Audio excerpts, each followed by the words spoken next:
আমরা তো চাইলে ভ্যারিয়েবলে ডাটা স্টোর করে রাখতে পারি, যেমন আমি যদি কিছু ইভেন নাম্বার রাখি, যে নাম্বার 1, নাম্বার 2, নাম্বার 3, এরকম, যে 6, আবার নাম্বার 4, 8, তো এরকম 100 পর্যন্ত লাগতে পারে।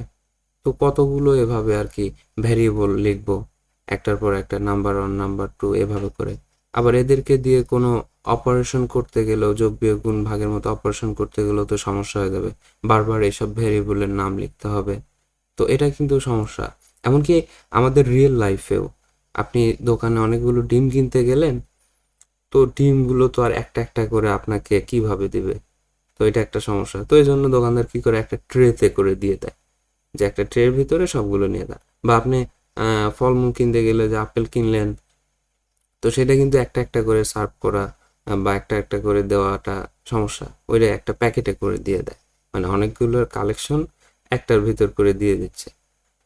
তো এরকম আর কি। তো এই ক্ষেত্রে যে আমরা ভেরিয়েবল, বারবার ভেরিয়েবলের নাম লিখে একটা একটা করে রাখতেছি, তো এই ক্ষেত্রে আমরা একটা ভেরিয়েবলই সবগুলো রাখতে পারি। যে আমি বললাম কনস্ট্যান্ট ইভেন নাম্বার, জোড় সংখ্যা, আমি বললাম 2, 4, 6, 8। তো এটা কি হইল? এটা কিন্তু এটা কিন্তু একটা মানই বোঝাচ্ছে। যে এখানে হয়তো আমি বললাম 2, 4, 6, 8, কিন্তু এখানে কিন্তু এগুলো একটা মানই বোঝাচ্ছে, 2468, এটা একটা মান বোঝাচ্ছে, আলাদা আলাদা বোঝাচ্ছে না।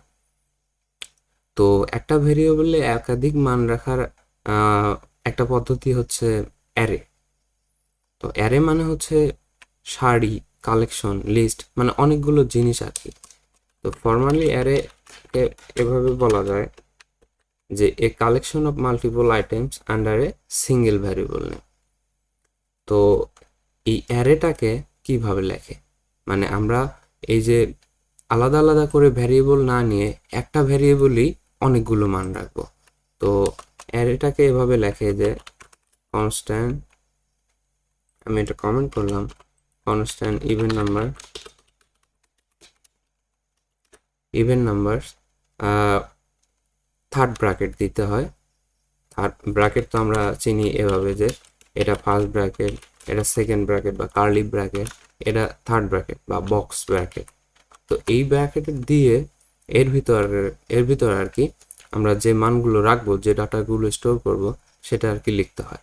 যেমন 2, তারপর একটা কমা দিতে হয়, তারপরে স্পেস দিয়ে 4, স্পেস না দিলেও হয়, তবে দেখার সৌন্দর্যে বা বোঝার জন্য আর কি স্পেসটা দেওয়া উচিত বা দিতে হয়। 2, 4, 6, 8, এভাবে আমরা চাইলে আরও অনেক কিছু নিতে পারবো।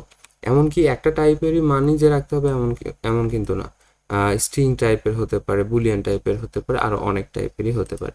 তো এইভাবে আর কি অ্যারেটা ডিক্লেয়ার করতে হয়, বা একটা ভেরিয়েবলে একাধিক মান রাখা, এভাবে আমরা রাখতে পারি। আমরা যদি এটা কনসোল লগ করি, যে ইভেন নাম্বারস, তাহলে কিন্তু আমরা এটা নোট, ফাইলটার নাম রেখে ট্যাব দিয়ে এন্টার চাপ দিলাম, তাহলে কিন্তু এই যে এখানে দেখাচ্ছে অ্যারেটা। তো অ্যারেটা এভাবে আমরা লিখতে পারি, যে একটা থার্ড ব্র্যাকেট, তার ভিতরে মান। এছাড়াও আমরা আরো বিভিন্ন টাইপের অ্যারে হতে পারে, যেমন বললাম কনস্ট্যান্ট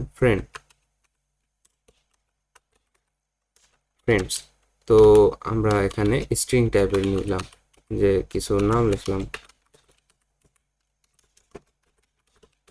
যে এরকম আমরা স্ট্রিং টাইপের নিতে পারি। তো এরকম আরো অনেক কিছু হতে পারে। তো ফ্রেন্ডস নামে আমরা স্ট্রিং টাইপের বিভিন্ন মান দিয়ে একটা অ্যারে তৈরি করলাম, যে একটা ভ্যারিয়েবলই আমরা অনেকগুলো মান কিন্তু রাখতে পারলাম। এছাড়াও আরও অনেক কিছু হতে পারে, যেমন fruits, Apple, banana, orange, mango, বা আমরা মিক্সড কোনো অ্যারেও বানাতে পারি বা নিতে পারি। যে মিক্স অ্যারে, এটা ধরলাম রহিম, তার বয়স কিনা 24, এটা নাম্বার টাইপের হলো, সে কি সিঙ্গেল? হ্যাঁ, সে সিঙ্গেল, তারপর সে কোথায় থাকে, বললাম ঢাকা থাকে। তো এরকম একটা মিক্সড অ্যারে হতে পারে, যে অনেক টাইপের মান আর কি একটা অ্যারেতে রাখা যেতে পারে। তবে এটা রিকমেন্ডেড যে একটা অ্যারেতে একই টাইপের মান রাখা, এটা আর কি রিকমেন্ডেড। তবে আপনার যদি খুবই প্রয়োজন হয় তাহলে আপনি এভাবে রাখতে পারেন, যে অনেকগুলো টাইপের আর কি। তো যাই হোক, আমরা আর কি এভাবে অ্যারেটা ডিক্লেয়ার করতে পারি, অ্যারেটা লিখতে পারি যে একটা থার্ড ব্র্যাকেট, তার ভিতরে আর কি মানগুলো রাখতে পারি। মূলত অ্যারে হচ্ছে একটা ডাটা স্ট্রাকচার, মানে ডাটা ডাটা রাখার একটা সিস্টেম বা পদ্ধতি, যেভাবে আর কি ডাটাটা স্ট্রাকচার করে রাখা যায়। যে একটা ভেরিয়েবলই আমরা কিন্তু অনেকগুলো, এভাবে যদি আমি বলি যে 100 পর্যন্ত নাও, তাহলে 2 4 6 8 10 12 এভাবে লিখতেই থাকতে হবে, এইভাবে ভ্যারিয়েবল নিতেই থাকতে হবে। কিন্তু আমরা এই অ্যারের মাধ্যমে একটা ভেরিয়েবলই সবগুলো নিতে পারি। তো যাই হোক, অ্যারে আমরা ডিক্লেয়ার করা শিখলাম। পরবর্তী ভিডিওগুলোতে অ্যারে নিয়ে আমরা আরও জানবো।